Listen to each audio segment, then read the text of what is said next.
And we're ready to go. Final minute things. Hello and welcome again. My name's Sal Baker-Phillips. I'm the sales lead at Lemnis. Welcome to yet another episode of a very well rehearsed, very well produced by producer Pierre episode of our webinar. My guest today is Elric. Elric, why don't you tell the crowd what it is that you do, who it is that you are, and what you're going to give us today. Yeah, thank you so much for being here. And so I'm Elric, and today I'm focused on my own business. I've been in Texas for the past 6 years. I've been outbound for the past 6 years. I was an SDR for more than 3 years, and then led SDR teams for more than 3 years for different companies, different buyer personas, different segment, mid-market, SMB, and enterprise. And today, I'm focused on helping other SaaS businesses as a fractional SDR leader. Very good. And originally you're French, right? But you live in Mexico. So why don't you tell us, what's the reply rate? Is it better in Mexico? Is it better in Europe? Is it better in France? What's your findings? Well, that's been a long time that I didn't prospect in Mexico. So last time I was prospecting in Mexico, reply rate was really high, but I was not an expert in cold outreach. So I would be curious to try prospecting in Mexico now. For context, I'm work mainly with customers in the US and France for most of the time. Yeah, mainly in France. Is it mainly, because that was another question that I had. Is it mainly in France that you do prospection, or is it Europe, or is it English speaking as well? What's your kind of focus? It depends of the customer. It depends of the industry, but two customers. One is based in the US, so we are focused mainly on US prospects. So makes sense. This one, yeah. Biggest market. Now, what we're going to go through today. So we are going to walk you through a few different things. So what I'd like everyone to do, please, is switch off any social media. Come and say hello in the chat. Let us know what it is that you're doing. Say hello. We will see them straight away. I can see it on my screen here, just here. I can see it on my screen, the questions that you want to ask. So Elric and me are going to go through some things. Today, we're going to be fast-paced. So even now, I'm talking too much. But what we're going to do is keep all the different slides going, talking about, firstly, how is it that outreach has evolved from 2024, starting there? 2025, what's the future of outreach? So we've got what we're doing now, maybe a little bit about in the past, and then what we're moving forward to do. Before, of course, a Q&A section. Now, just to start, it'd be very nice to hear, what's the most striking innovation that you've seen in outreach in 2024? This year, what is it that you've gone through? Is there a particular feature of a tool? If you're using a tool like Lemlist, has it been the AI features? Is there something else that you've enjoyed? Inbox rotation? Is it Google's limits? Is it some kind of innovation? AI SDRs, maybe voice notes, videos? What is it that you found? That's really interesting. Maybe something that your team is using. Let us know in the chat. I like it to be interactive. It's more fun, Eric, when it's interactive, you know? So let's go through that. Producer Pierre is going to go through these slides at breakneck speed. We're going to go through 2024 first. Now, Eric, I'm going to have a question for you overall, for pretty much each slide. Cold outreach so far, it's getting pretty much more technical. Have you found that in the past? How have you found sort of outreach in the past few months versus the past year since you've started doing it? Specifically with email, I think it's more and more technical. Specifically for email, I would say. LinkedIn, I would say it's pretty similar, but and on the phone, I think the phone is still okay. It's not too technical yet. What's your favorite to use? LinkedIn, email, phone? Favorite, LinkedIn. Because Why? LinkedIn, if you compare to the rest, is once someone accepts your connection request, you don't have like spam filters. You can send voice notes. You can send video. So it's the one you don't need to worry about the technical side of outreach. True. I like to say it's 100% deliverability on LinkedIn. Yep, exactly. It's another catchphrase. Now, quick question. Do you send a LinkedIn message with a connection request, or do you not? It depends. If I have something really, if it depends. So most of the time it's blank connection request. So I've done some math around that, but I measure that. If I have something personal to say to a person, yes, I personalize. But if it's like a generic one, no, I don't say anything. Interesting. So we differ on that. I always recommend to send messages, but we can maybe come on to that later on. First section of what's important is going to be signals and intent. So essentially what you can do, what you need to find out with the messaging that you're doing, the first line or the initial line that you need to do is going to be, why is it that you got in touch? What's the reason? What's the intent data that you've got? What's the trigger that made you reach out to someone? Now we're going to talk about Lemlist quite a lot throughout the webinar. Number one reason is because we host it. Number two reason is because each of the features that we're going to talk about is something that we do provide within Lemnis. So talking about that, there might be something that you want to go through. The company size growth. Are they hiring? When was the last funding round? What technologies do they use? So on and so on. So which is your favorite, Elric? Do you have a particular trigger that you go to? Yeah. A particular style that you use? Yeah, and we can talk about early stage versus maybe you already have like an outbound team. Early stage, new exec at the company. And the way I'm using it is the trigger, so I can reach out to the CEO or the founders or to the person, but also to the managers, directors below this person. And if it's a more established company, my favorite one is previous customers. I think that's the easiest one to go after. Really nice. And what about website visitors? It depends on the stage and on the company. Same here. If it's like 100% outbound, most of the time it's pretty like low volume. But I used to work at a company with 95% of the pipeline was coming from inbound. We were tracking that a lot. So. Cool. Interesting. Right. So once you've got that, you got your trigger event, then you move on. Something like enrichment. So we've got 4 stages. And just a caveat, something that I always tell the top clients in the portfolio are this. It can basically be broken down into 4 stages prospection. And you can tell me if you disagree on any of this, Elric. The foundations are deliverability. Then you've got finding leads, data enrichment, and copywriting. Now, within those, you've, of course, got like campaign structure, AI, so on and so on. But that's basically the 4 things that you need to get right. And one of those things that we're going to talk about is enrichment. So before, people used to use things like just Apollo, Zoom Info, Datagma, something, whatever it may be. Now, of course, cascade enrichment or waterfall enrichment is not only like a nice to have or something just Clay does. It's something that you basically need to have. What are your thoughts on that? What is your thought on how many providers you do need in a good waterfall enrichment? And maybe you could just give us some context into what it is as well. I think it's a great evolution, I would say, in terms of the behind the scene of core outreach, because before it was really technical to have this specifically. Normally you need an engineer to do that. Now you don't need an engineer anymore. And whatever you are a founder or an SDR leader like me, I can do it now. And it helps with the coverage of each market. So this one, I'm really a fan of it. So. You're not a fan of what, sorry? I'm a fan of what You're a fan. enrichment. I was going to say. Yeah, it's a big change for outbound. Yeah. Okay, perfect. And how many providers do you use? Do you have a particular go-to provider that you get good data from in your particular regions? It depends. No, I know in a core outreach it depends about the region, but most of the time it's at least one early stage one provider, and then we have one waterfall enrichment provider. But then when you start being bigger, 3 providers per region. Perfect. So one thing as well that's come to mind is Clay. So what Clay does is they normally have, you can get 12, 14, 16, 25. If you really want different providers, you can have as many as possible. But there are tools as well like Lemnis that have 6. So the most important point is as long as you're using a provider that has multiple different data providers, and then you're verifying them. The point is you're sending to deliverable emails. You're aware of which emails are deliverable, and then you're going to make sure that you're not bouncing because of that. And your deliverability stays high. Less emails go to spam, more go to the inbox. Higher reply rates. Positive reply rates, I should say. So we'll move on from that. Now we'll move on to kind of data-driven personalization. So obviously we've got the intent that we mentioned before. What are the top variables that you kind of that you use with your clients, Elric, when you're doing copywriting? Is there a particular thing that you like to always have at your fingertips, depending on the client? Is there a particular thing you write in your emails when you're reaching out? If we go back to the signal, I'm using the signal for that specifically. So if we talk about a new exec, for example, and I'm reaching out to the founder, it's what I want to understand is it the first VP at the company? Meaning that, for example, with a customer I'm working at right now, we are going after a VP of customer success. Is it the first one or the third one? Meaning that if it's the first one, they are building the customer success team.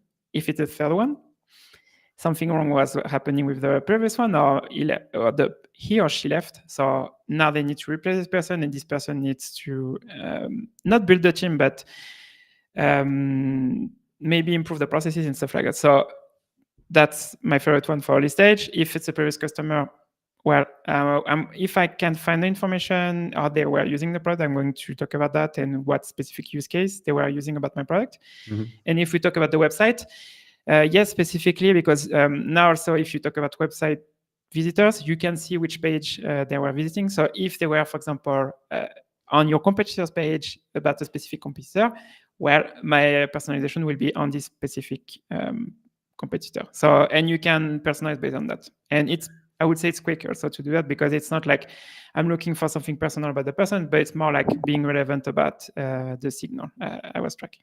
Relevant, absolutely. I agree. Now, did you say that you track the competitor's page if they visited it? You can track that. So someone visits your website, and if they've even visited a competitor's, you track that? Yes, because I'm going to explain why we were doing that. Because the company I used to work at, where we had like 90%, 95% of the pipeline coming from inbound, we had 100K visitors on the website each month. So unfortunately, I can't go after every prospect. So we need to be really specific about which pages we're tracking. And so we are tracking mainly high intent pages. And a high intent page, for example, a competitor comparison, the demo request page, if they didn't book, the pricing page, use case studies with customers, stuff like that. And what tool do you use to track that? So different tools. So what's the name? I knew that would be difficult. I knew that would be difficult for you to answer. So in the US, in the US we have the tool RB2B. I think that's potential B2B. No, yeah, this one. And in Europe, unfortunately, you don't have tools to track that. But if you already have the email in your CRM, you can see what they're doing on the website. So. And you automate that. I see a question from the is it ATTE at? I'm going to call you at. All of this is very much manual work, isn't it? How do you automate that? Do you automate that, Elric, or do you have a person doing it in the ops team, maybe? So for B2B, we had a Slack channel. That was the goal. And for the if we already have the email address in the CRM, it was an automation with the lead routing of HubSpot specifically. Cool. That was the automation from HubSpot. Okay, nice. We're doing very well. Elric, the pace is awesome. Like I said, we've got a lot to go through. You're doing really well. Now, you mentioned about the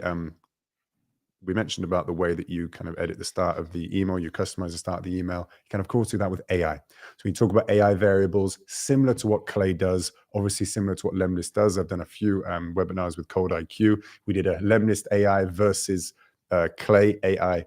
Clay with these kind of things is kind of like the king. It's the best that you can possibly use at scale if you've got the right people that can use it. You might have found this, Elric. You've got teams that are very early stage, teams that can, and teams that can't use the kind of advanced technology with or without an ops person. In terms of what you can do with the cleaning job titles, do you use any AI variables, like sort of custom things, subject lines maybe? Do you use it in a signature, little personalization points? What do you use AI for in the custom variable section of an email like we've got on screen here?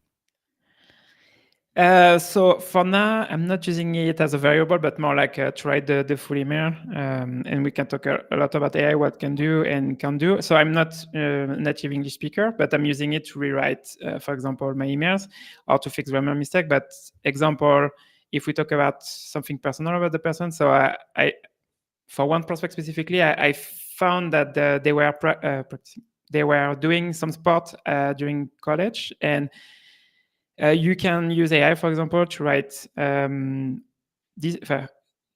No similarities. No, that's not similarities, but how do you say that? The common themes between the sport and your product. So AI is pretty good at finding the analogies. Sorry, that's the word. The analogies. So AI is pretty good for that specifically.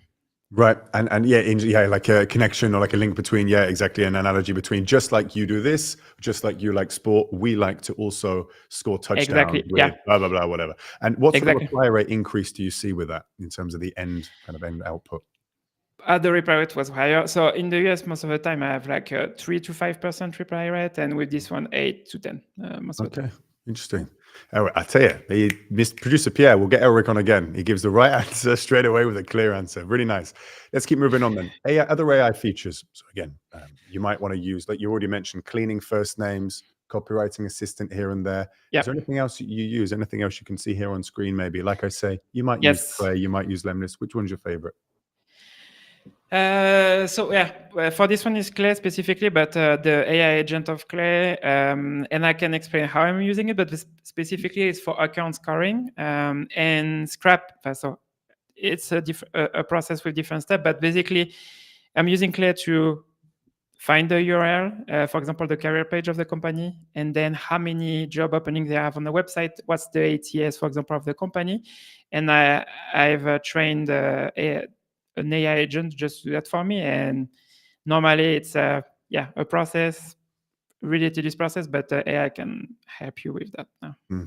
Interesting. Now, come back to a couple of questions. We'll talk about AI versus SDRs as well, because we're just touching on that kind of thing here about replacing, things we're using AI for that we may have previously used a person or an SDR to do.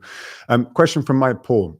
So Tal, hey friend, if everyone's doing email and everyone's about to pilot on LinkedIn, what's next? Sending snail mail with a robot signature pen. So basically, for example, if everyone starts doing the same thing, if everyone starts doing all of it, what's the differentiating factor? I mentioned that specifically with AI. How can you make sure that you are relevant enough using AI, using these features? What's the end goal of what you're doing with your clients, Elric?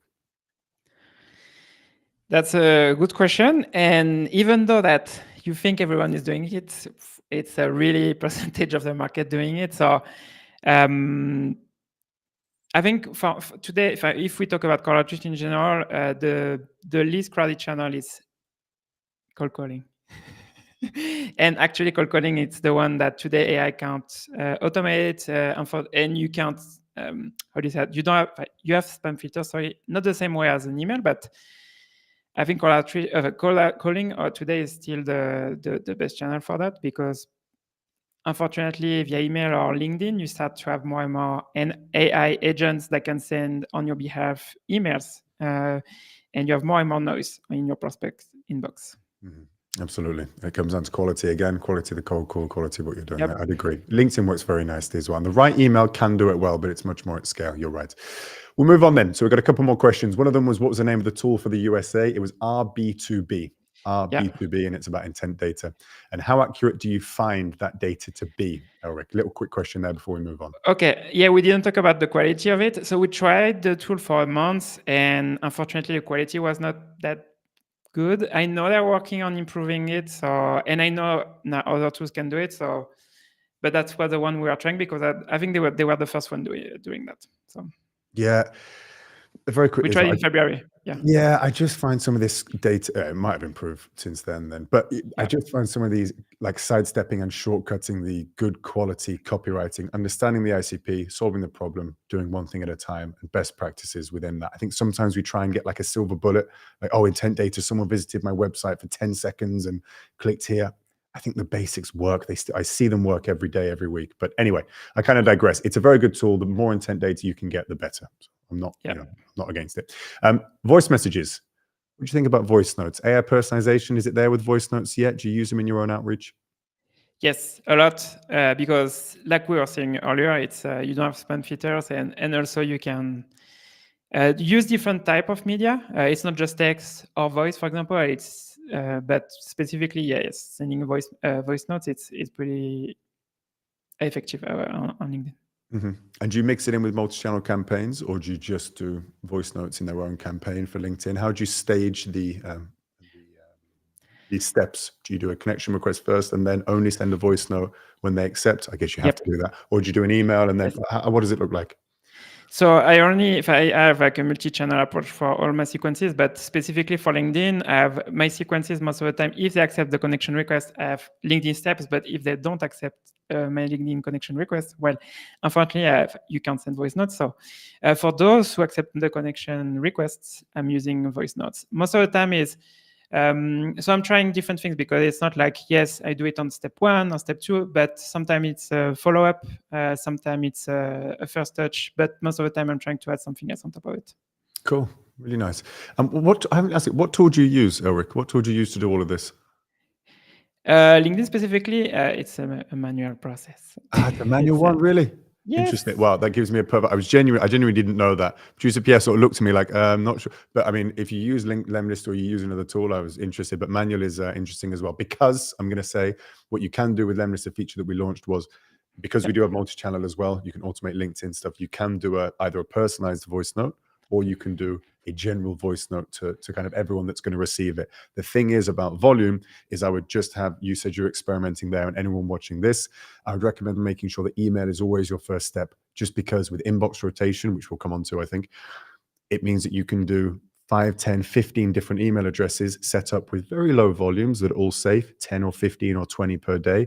And that means you can do 200 emails safely, whereas you can only really do 20 LinkedIn actions per day, and it can bottleneck your campaign. Question that I always get about speed and how to do it. Don't you have a very limited volume of connection requests? The producer Pierre is on it the whole time, you see. Don't you have a very limited number of connection requests that you can do on LinkedIn? How do you navigate that? I just did it. And also what I do is I have a custom condition at the very start. Deliverable email address, yes or no. If the answer is yes, I do an email campaign. Email, email, email, LinkedIn at the very end. If I want to make it really personalized, then I will have, if it's no, I do not have the deliverable email address of someone, I will just do a LinkedIn campaign. That's it. We'll move on. Eric, anything else on voice notes? I'm glad that you use them. Really, really glad. No, that's it for. We're good. Yeah. We're good. Now, very quickly, do you think AI will replace them? As in manually needing to Voice do it? notes? You think there'll be, voice notes. Maybe at some point. Right now, not yet, because it's. I've heard like voice notes made by AI. For now, it's. But I don't know. I'm not using it yet because it's. I'm not feeling comfortable to share AI voice notes for now. So. Interesting. I think it will. I think it will in weeks and months, literally. Yeah, I think it's a question of months now. The AI can literally like. We'll do that in a minute. We'll do that in another section because I have a thing to say about that. Custom videos.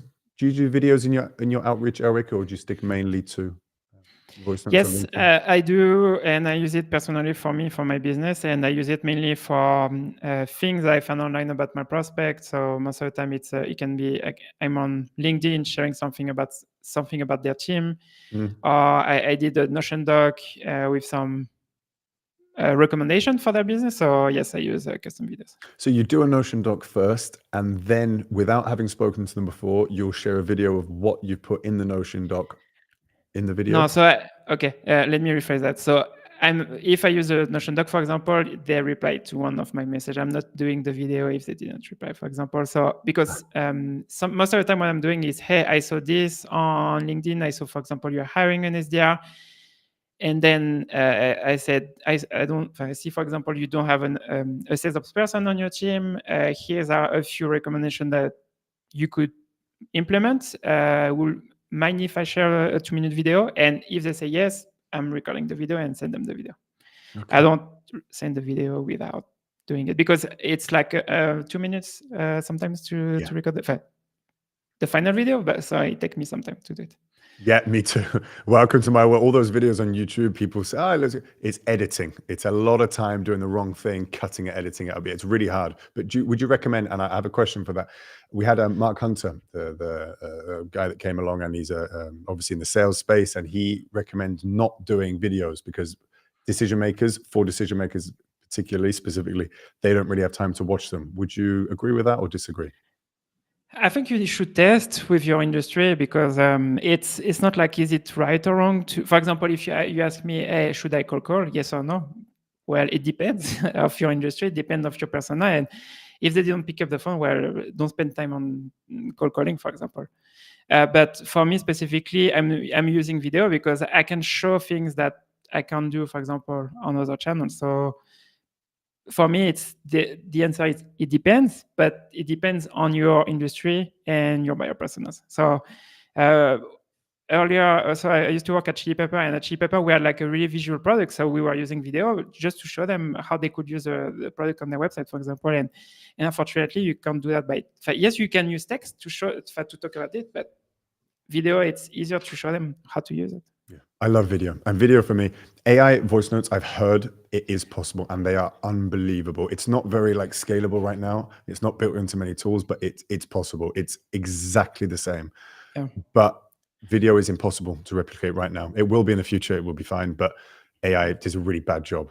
So it can't be done. So a real video, sharing the screen, going through good value. I like that. Now, I'm going to talk about, I like videos. I'm going to talk about inbox rotation because we had a question about it and I was talking about volume and talking about health and deliverability, things like that. The reason for inbox rotation, which is a feature Lemlist added, I think, was it this year or early this year?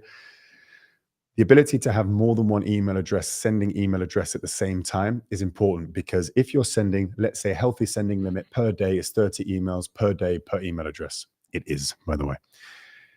If you only have one email address, that means you can send 30 emails per day. If you have 10 email addresses, it means you can send 300. So the best way to get around deliverability issues and best way to scale, and even if you don't want to do high volumes, the best way to do lower volumes safer to make sure that your deliverability stays high, you don't get marked as spam, and your emails go to the inbox, is to spread them out over lots of different rotating email addresses. So that's that there. Now, nowadays, people still prospect on their main domain. Of course, you've got to cut that out. But the best practice is, of course, to have multiple domains, healthy sending limits, and your technical setup absolutely perfect, alongside really good copywriting with varied copywriting, so you're not sending the same message to everyone else. Elric, is there another best practice that you use with your clients? Is there something else that you would recommend on top of that? No, I think you said it all. So, well, thank you. That was it. Quick one. See, Pierre, we're going through it. Next one, then we'll move on. Final point on 2024. Unified inboxes. So essentially, when you have emails and you have LinkedIn from the same place, especially for people getting lots of different replies, it's a pain in the ass to go onto LinkedIn. It's a pain in the ass to lose, if you've got multiple people in your team, the thread of who's replying, where they're replying. You don't know what's happening. Whereas when you unify an inbox, you get all the conversations in the same place. And then another reason why we recently added it last month, because I was beta testing it in Lemlist, was so that if you do multi-channel outreach, you send a voice note like Elric, you send a nice email over here, all of it is in the same place. That was one thing that was killing me, because anyone that follows Elric or myself, you'll see that we have a lot of people on LinkedIn, a lot of people interested, a lot of people replying. We was all over the place. Then we have a unified inbox, completely solves that problem. You use a unified inbox, Elric? No, because unfortunately, you don't have that. So maybe that you're the first one building it, because I know each tool, they try to be like a unified inbox, but just for email or just for LinkedIn. But here you have like the three channels in the same one. So. Yeah, and especially because you have, well, when you do automate your LinkedIn, ultimately, Elric, however you do that, whatever tool you choose, but especially when you have 10 or 15 email addresses as well, it becomes a nightmare. You've got to log into Google on each of them. That really is a big pain. So the reason why we did that when we added the LinkedIn and the calling and the emails in one place is because we have a load of different things, especially on a team with, let's say, like teams using Lemlist might have 5, 10, 15, 20, 50, 60 different reps using it at the same time. Impossible to manage that. That's why we did it. We're going to move on. Producer Pierre, next slide. 2025. This is where, Elric, we've got your ideas as well. We're going to go straight onto the stricter policies, basically. Just after we go on to the stricter policies, we're going to ask this question in the chat. I see some of you commenting. It's great to see. Thank you very much. We've read some of your questions. What do you think will be the biggest trend in outbound in 2025? Will it be people building their brand on LinkedIn? If you watch, look at a lot of those influencers on LinkedIn, you sure will believe that. Is it going to be AI? Is it going to be videos? Is it going to be voice notes? Is it going to be automation of everything? Is it going to be AI SDRs? What do you reckon? Let me know. Now, Elric, talk to me a little bit about GAFAM's stricter policies, about tracking pixels, about open rates, about that kind of thing, about why it might be getting harder in 2025. That's a big topic, this one. And actually, for me, that's going to be in 2025, but that was also a big topic in 2024. But yeah, this one that's why I think, like we were talking about earlier, cold email it's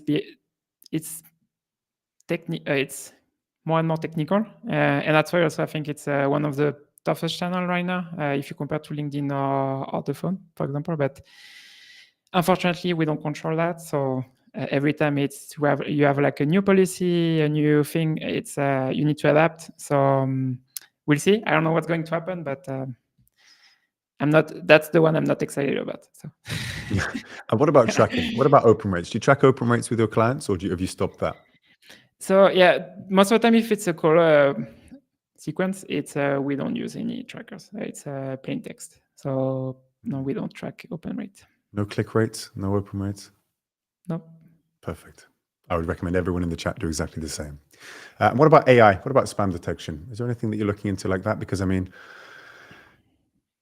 one of the main reasons I like to use AI now and experiment with it is because it's so much harder for an email to be tracked as outbound or cold if it's changing 60-70% of the content every single time. So even if you're A, making it relevant, and B, making it harder to be detected. Have you tried that in some of your emails, or do you see any difference in the spam rates or anything that you're doing right now that makes you a little bit nervous, or things to come? No, not yet. So I don't have like any insight to share yet on that.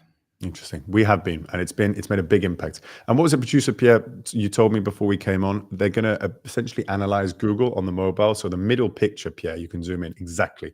That middle mobile view is a Google inbox. So what it's going to do is it's going to have AI, and it's going to suggest those kind of the messages it's going to have at the very top based on importance, as well as being able to still see the preview. So if you don't write a good subject line, you don't have a good opening topic sentence with a good trigger, it's going to be even easier to filter it out. So that's why in the future, focusing on copywriting is still important. We'll move on. Is cold calling coming back? Elric, over to you. Yes, and it's not dead actually. So yeah. And what was the stat that you had? It increased by the past 2 months. Was it yourself? But over the past 2 months, it's increased 50%. Something like that. It's one of yours, Pierre. Mr. Pierre's pointing at himself. Oh, it's yours. Yeah. Okay. So in the past 2 months, it's increased 60,000 call tasks. Talk to us about that. Why is it? How much is increased by that? How is that possible? 500 teams. Are you asking me or Pierre? At Lemlist, the Lemlist one. Okay. So insight is here. Right. I've got the notes wrong. So here, overall, there's been a stat basically where in the last 2 months, calling tasks have increased by 50%. So we now have 500 teams that make 60,000 call tasks per week combined. So I'm not sure if that lines up with what you've got in your particular outbound campaigns. How do you structure your campaigns, though? Because you've spoken about emails, about calls. How do you structure your average campaign? What does it look like? Email first, because I'm using my email as a talk track for my call calls. Connection request on day one. That's the way I'm doing it. So 3 touches on day one. 4 touches if you count the voicemail. Okay, beautiful. We'll move on from that side. Okay, if you want just to finish on cold calling, and also I think it's something I've seen also, for example, at Rippling, they have like 300 outbound reps, and 50% of meetings booked are coming from calls. Yeah. Do you not think though sometimes, and give your honest answer on this, that it's because the other ones are being done so badly?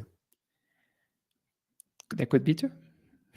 What do you think because I just think that saying that, oh, this works because we get most of our things from this is such a strange way of talking about it, because we don't know about the quality of the other things that they're doing, And whenever you look deeply into a team, no wonder. No, and I agree with you on that. I think today, cold call, it's the channel where you have least competitors, because most of the time, people right now, they are really focused on LinkedIn or email, using AI to increase volume. But AI, unfortunately, right now, you can't use AI to cold call. Yes, you have like, I know some tools, they can do it, but it's illegal to use them. So unfortunately, for now, you can't use AI to cold call. True. It is illegal, isn't it? They brought out legislation. Yeah, it's illegal to use AI for cold calling. So maybe that's why I know I'm trying to have them on my show to talk about AI specifically and talk about what they are doing. But I know they use Clay for some tiers, for tier 3 accounts at their company. But I don't know exactly everything they are doing on emails for now. But I know cold calling is half of their pipeline right now. Well, we can look at that. And one thing that has changed with calling, I mean, is branded caller ID. Have you used this yourself? So that's this one that was new for me, because I don't know a lot of companies using that yet, but it's a new trend I've seen. I had the CRO of Triple Whale, they sell to e-commerce businesses, and the CRO, he told me, my team is making a lot of cold calls, and we're not leveraging, I think, calls the right way. And what they did, because I know some companies, they use caller ID to put the name of the rep on the phone of their prospect. But what they did at Triple Whale, they put Triple Whale on the caller ID. What it means is, if a prospect receives a cold call from one of the rep, they see Triple Whale. And he told me it's 3 impressions, actually, because every time that a rep calls a prospect, they see Triple Whale. And so it had, on top of other channels, it had another layer of brand awareness. So, and I think that was super interesting, because if you think about outbound specifically, it's a game of impressions and brand awareness also, on top of obviously doing the right things.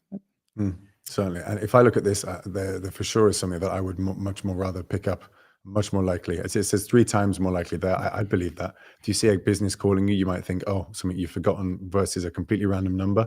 I definitely think that that's a good idea, because people also in the back of their head are more likely to recognize a particular brand or logo if it comes up on their screen. There might be a reason why they pick up. I think that's a great idea. Really good. And it also means that if you work for a big company, Chili Piper is a good one, or a big brand name. Or Lemlist. Or Lemlist, of course. Yeah, or Lemlist, of course. Thank you, Elric. It means that you're much more likely to be trusted and at least get the acceptance rate and get through to the call. Comes down to something else then. So we talk about AI replacing SDRs. A big thing on LinkedIn is, will it replace it? I think, to be honest, I don't see how it can. I'm shocked whenever it even comes up. These things, AI can pass medical exams. It can redesign, like it can detect, like, is it cancer cells in particular medical research? It's unbelievable what it can do. It shocks me when people think that AI isn't going to be able to replace people writing emails or subject lines or personalization. Like, it shocks me. What do you think? Do you think that it's not going to get there yet and it's a long way away? Or do you think that, do you know what, it's inevitable, it's a matter of time?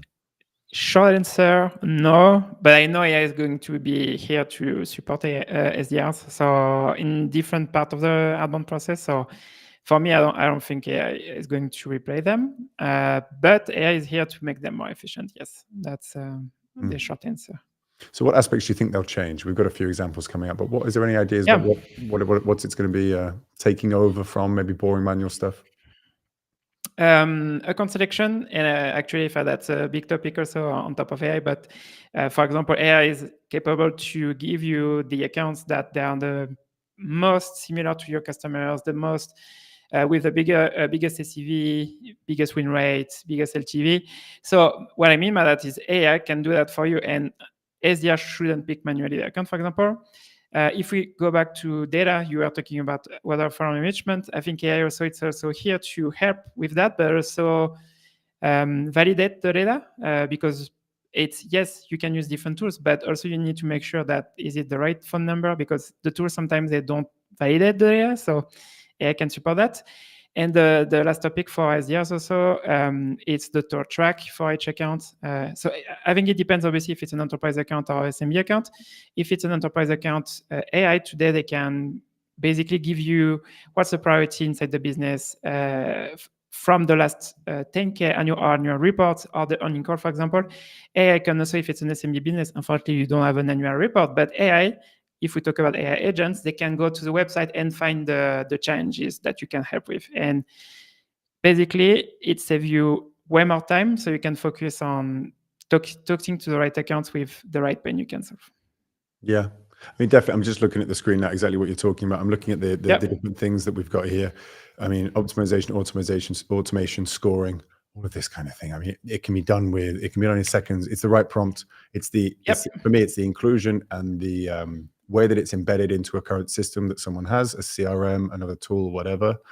And then it comes down to the prompt. It comes down to the coding. If you have someone like Lucas upstairs that's amazing at coding, NA10, it can be done in seconds. If you don't, okay. Same with emails. If I go into Lemlist and I use the AI feature with a really bad prompt, with a really bad email, it won't work.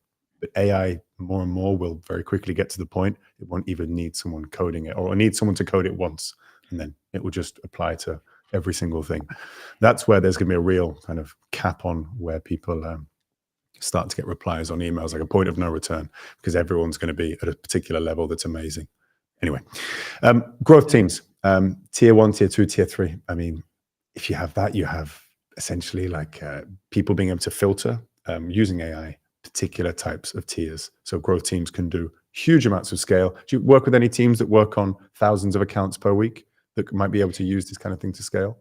I don't work with them specifically, but I know if we talk about, again, Ripping, for example, they use specifically that, what you just mentioned here. So at Ripping specifically, they have account-based SDR. So they work on the tier 1 or tier 2. I don't know if it's tier 2, but on the biggest account with the highest ACV potential. Yeah. And then for the rest of the market, they use Clay specifically, but they have, they call that I don't know if it's hybrid or mechanical SDRs that manage the inbox. And they have like obviously a different quota, but basically they reply to the prospect that reply to an AI email, for example. Yeah, cool. And that was the first time I saw that actually, because I don't know a lot of company running that. Yeah, I think we have a point coming up on that actually about replying and marking things as AI things again that are completely manual. You might miss if you're doing things at scale and prospection, and it makes sure you get the maximum number of opportunities basically in your pipe. That essentially is what it boils down to, and it comes down to something as well: quality or quantity. So producer Pierre's very kindly got one of the campaigns that I put together, which is the top one within Lemlist. I sent 100 and how many is it, Pierre? 130 something emails and got about a 30% positive reply rate versus 100,000 emails sent and then about 86 opportunities from about a 1.2% reply rate. So overall, you can work on both. Please work on both. That's the whole point of outbound. You're meant to do it, but quantity and quality is a fine balance, and you may as well work on quality because it's going to have a much easier, quicker improvement on your stats. What do you think, Elric? Yeah, it's not one or the other, it's both together. And unfortunately, companies that just focus on quality, you have a ceiling. For example, here it's 30% reply rate. I don't think if you can do better, and I don't know a lot of companies doing better than that. So you need to do volume too. So you do. You really do. Yep. It really is both. And that's where inbox rotation comes back again. And we're back around. Talking about that. So when you are reaching out to companies, the higher reply rate is going to be the warmer the lead overall. So what's a warm lead for you? What does that mean? So warm, it depends, because if we talk about a warm lead, if it's a demo request, that's warmer. Because, for example, even though a company have a new VP, for example, we are talking about tracking that earlier. For me, it's not a warm lead because they didn't ask or didn't do anything specific. It's an account with a specific signal, but it doesn't say that's a warm lead for me. So for me, warm is specifically, it's more like, are they doing something with a content online? Is it like demo requests, or are they visiting the pricing page, for example, versus an account that no one reached out to, they never engage with our brand, and for example, maybe they don't know the brand, for example. So that's the way I'm thinking about warm versus cold. Absolutely. And when I had a look at this slide earlier on, I came to my kind of thought process that warm and cold, I think people confuse these all the time. I think cold, warm doesn't really exist. Cold kind of does. Cold outbound is outbound. It's like number 4. So I put it into 4 stages. There's inbound, which is, hello, I want a demo. Hello, give me that Lemlist content, whatever it is. Hello, I would like to have a free trial. I would like to have a whatever. That's number 1, obvious. Then you have something called postbound. So postbound is people that are that close, people that are downloading content from your marketing stuff, people that are engaging with you, people that are aware of you, people that are attending webinars, people that are doing stuff really closely associated with your company and with your particular business, your particular company, stuff that you've shared, LinkedIn stuff. Hey, how can I download this? Yeah, sure. That's postbound. Lots of different examples as well. I'm giving 1 or 2. Attended an event, saw you somewhere, whatever.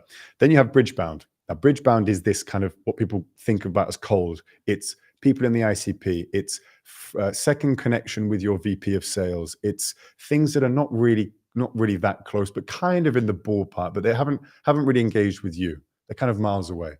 That's bridgebound. That's about that big. It's a huge section. That's everyone else. There's loads of different triggers. Then you have outbound. You have cold, pure cold. Never heard of you. Nothing to do with it. Maybe in your ICP. Maybe. That's cold. So anything that's cold, you should be avoiding. You should be obviously doing the inbound. That's obvious. It should be automated. It should be quick. Then you should be doing postbound. Then you should be doing bridgebound. It's a very good resource from Flip the Script from Beck Holland, which basically outlines all of these stages, and it gives you like 100 examples so that you can see what it looks like. That is how I would define a warm lead. Anything else to add, Elric, on that? Nope. Lovely. Team simplifying sales process. So doubling down on pipeline focused roles. Give me a summary of this slide, Elric, because again, Pierre showed me this earlier on and I was thinking, where is this? He said, maybe you can ask Elric to kind of summarize it for you. So what is your thoughts on this? What do you mean by this particular slide here? What are we talking about? Yeah. So what I'm seeing and also what I'm studying also because I'm studying right now the highest efficient outbound team on the market, and what I'm seeing is you don't have full cycle AEs in those companies. Yes, they do outbound, but they don't do call outbound. You were talking about, for example, call leads. They don't contact those leads because if you think about as a founder or CRO or VP of sales, the cost per hour of an AE is way higher than an SDR, for example. So if an AE do outbound, they contact, for example, close lost opportunities, customer referrals, past customers, for example, they like you are talking about, second connection of the CEO or the founder, for example, they focus on that specifically, and they leave the call outbound, the call leads or the bridge leads that you mentioned, I think, to SDRs, for example. So SDR, they focused on the coldest lead, I would say, in the process, and AEs focused on the warmer, I would say, leads. So I thought full cycle AEs was a thing for them, but no, actually they focus mainly on the warmest lead. They don't do call outreach. And why do you think that they don't do that? This is not a trick question, by the way. Why do you think quickly they don't? Because if you think about efficiency, and also for them, it's they are more incentivized to focus on the one that has the highest chance of closing. Also, because they are not, if they call to like someone who never heard of the company, yes, they can book the meeting, but closing it, maybe not. That's why, and I don't have the stats on top of my head, but I know close loss opportunities. Some companies are tracking that. Some companies, they track maybe on the third or fourth demo, they know the win rate is like 30 or 40%, for example. And that's why also he is focused on close loss opportunities. Yeah, I think you're bang on. I think when it's part of their KPIs, they focus on it. If it's making their KPIs difficult, they won't. And then if they're not incentivized or taught how to do it properly, AEs don't bother. They just don't. Whereas SDRs have the meeting booked, primarily meetings booked or qualified meeting booked, so they'll do it. I think they just don't. And they also don't have the tools. I know I literally work for a tool that facilitates that, but when you have a crap tool where you have a million tasks to do, there's no way AEs want to do that. So here we're going to move on to this here. So when we talk about the shift from that kind of thing, the prospecting days, Mr. Pierre put in a nice little calendar of what it might look like. I mean, mine used to look like that. Do yours still look like that, Eric? You have some prospection block-offs? Yes, I do. If we talk about PG days or prospecting days, it's mainly a company initiative. It's not like just SDR doing it on their own. So, but basically, it's some companies do run that a monthly basis, other on a quarterly basis. But at least each month they have like one specific day focused on pipeline generation focus, and it's AEs, SDRs, customer success, account management, marketing. All of them are focused on pipeline creation. Perfect. And the goal of that is like to build a strong outbound culture. Absolutely. Yeah, I do think it's I have some sympathy because it doesn't go towards KPIs and stuff like that, but AEs don't do it because they don't want to. I have sympathy for the tool, things like that. But if you don't build like a culture around how to do it, if you don't build a culture around self-sufficiency and about doing it yourself, then because they have SDLs or they have something else or inbound leads, they're never going to do it. They won't bother. People don't bother doing things that don't help their KPIs. That's natural. So I have sympathy there, but also they don't do it because they can't be bothered. that's how it happens. Right, we're going to stop there. We have one more thing that's very important. So everyone's going to have to listen. And if they would like to check out some of the things that I've been talking about today in Lemlist, click the link below. That is one of the most important points here, as well as practice, practice, practice. I mean, when it comes down to this kind of thing, all you need to do is find the right tool, iterate on your campaigns, and make sure you have the perfect setup in the background. If you keep doing those things, as a result, essentially will keep going, and they will appear, and you will find a way to work within your ICP, find the problems you have, and use the right tool to actually do that. I obviously do everything with Lemlist. Eric, you've mentioned that you use a couple of other tools, a few things manually.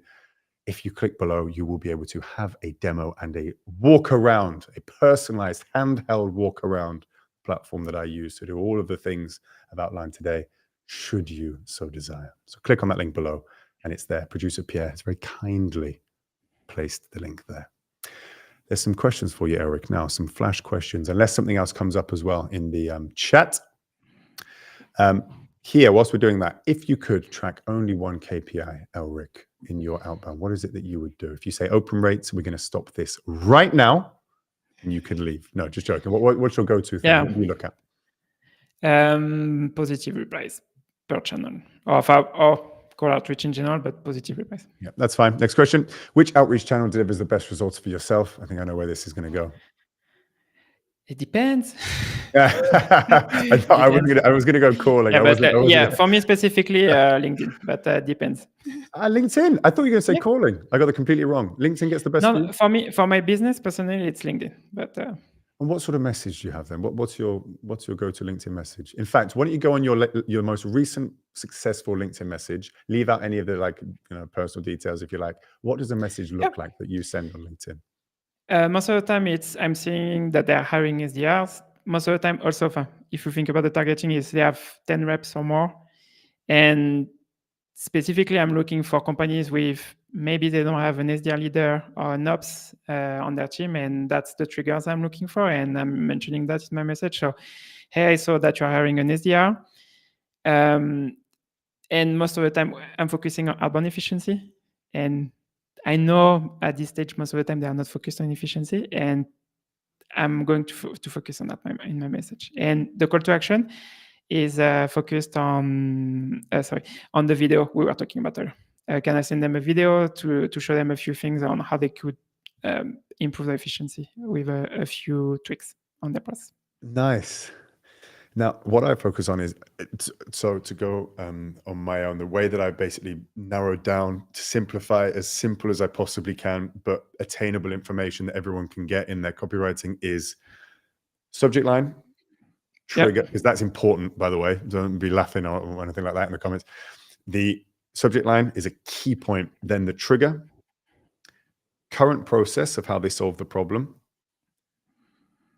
pains, root cause, and then a value-based CTA. Root cause is as in so the current process, how they currently go about it, literally what they currently do, what is it that they're doing to solve that particular problem, or how they're trying to do it. Then the pains that they have, the annoyances that they have in doing that, not the overall thing, but just a couple of pains, what really annoys them. Then the root cause, what's actually causing the problem deep down? What's the main thing in the background that's causing it that they might not be aware of? Hopefully they're not, or that they might be aware of. And then a value-based CTA, a real reason of why they should either engage with me to receive a video I've made for them, or 15 minutes of my time or 30 minutes of my time. One's direct, one's indirect. That's how I normally structure all of my content. You can have varying degrees of each. You don't have to have one of each. You can have maybe one or two, but it's focusing on one problem at a time. And that is essentially how I recommend to clients in my portfolio that use Lemlist, the best users, they get the best results by doing that, basically. That is how I would structure it. And what you mentioned, I think that's great, because what you just mentioned makes me think that also in my message I'm talking about the pains.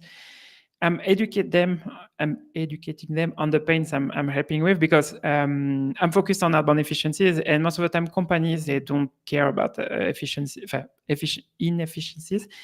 And I'm teaching them that normally an SDR team at 5 to 10 reps, they are spending 20 to 50% of their time on tasks that they shouldn't. And that's a waste of time for the business.